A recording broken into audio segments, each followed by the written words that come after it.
The Glutch Claw is a brand new important tool introduced in Monster Hunter World Iceborne. It can provide huge openings and deal incredible damage, so it's vital to learn all of its nuances. Here's every tip you need to master the Glutch Claw.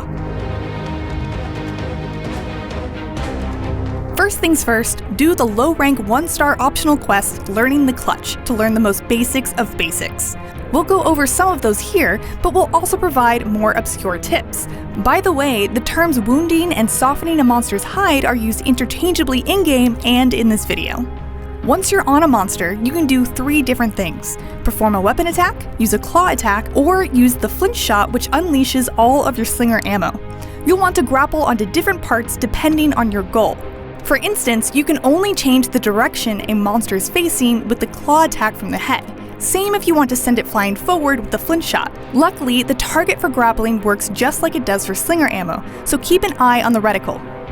You'll also want to know your goal before initiating because hanging onto a monster, moving, and using the claw attack all requires stamina. If you do run out of stamina while on the monster, you'll fall off, exhausted and extremely open to attack. Try not to grapple a monster with a Glutch Claw until your stamina bar is full for this reason. And if you're having trouble, use Dash Juice to decrease stamina usage or equip stamina-based armor skills. The effect your weapon attack has while clutched on a monster changes depending on the weapon. The heavy weapons will temporarily soften the target part, while the light and technical weapons will make it drop slinger ammo. Light weapon users will need to use the claw attack multiple times to wound, or after you've caused the monster to drop enough slinger ammo, your weapon attack will begin to occasionally wound instead. Each weapon also has totally different attacks and nuances with the Glutch Claw, far too many to get into in this one video. But for example, the lance can clutch onto a monster with a special counter. Look at weapon controls under Hunter's Notes for more info. You'll do more damage and be less likely to deflect when attacking a softened part, so it's ideal to wound parts you want to break often, since the effect is temporary. Wounding is especially important now that the popular armor skill weakness exploit only gets its full effect against wounded parts. You can tell a part is wounded by its messed up appearance and these marks that appear when attacking it. Slinger ammo is now used for the ever-important flinch shot, usual slinger shots, and the new slinger burst, which can be used to flinch monsters and interrupt their attacks. So keep it stocked at all times with anything you can find, and make monsters drop ammo for your mates if you're using a light weapon. However, ammo type does matter like it always has. Bomb pods are better than stones, etc. Luckily, monster dropped ammo is usually pretty good. Also, consider adding flash pods to your radial menu so you can easily unequip them. Instead of forcing a monster to move, they will only blind a monster if used in a flinch shot. Always try to steer the monster toward a wall or cliff and flinch shot it into it. It does a ton of damage, so stay near these as much as possible.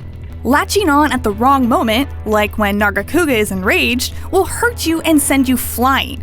You also won't be able to control its movements with a claw attack or flinch shot.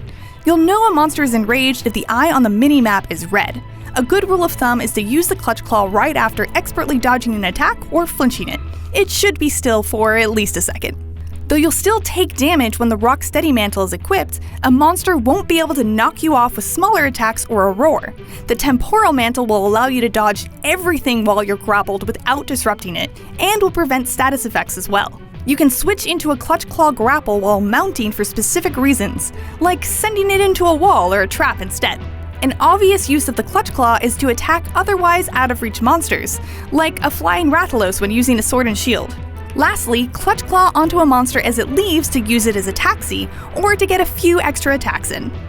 Honestly, there's even more we can say about the Glutch Claw, but that's it for now. For even more tips and guides, check out IGN's Monster Hunter World Iceborne wiki, and don't miss this video of every weapon's new attack, or our Iceborne review.